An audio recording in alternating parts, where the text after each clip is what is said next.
Guys, ang ginawa ko today, balon dito po sa sa Al Saad.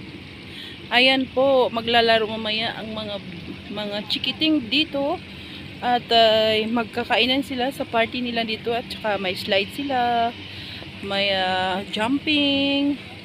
Dito sila guys for today. This one Saturday today.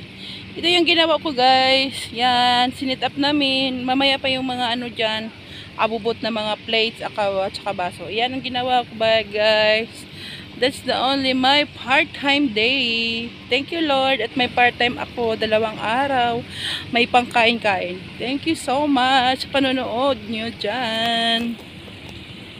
Salamat sa inyong lahat. Ayan, ang ganda ng surrounding dito guys. O, tingnan mo. Ang yayaman nilang man ni Madam. Yan, yan, yan. Ang ganda. Yan o.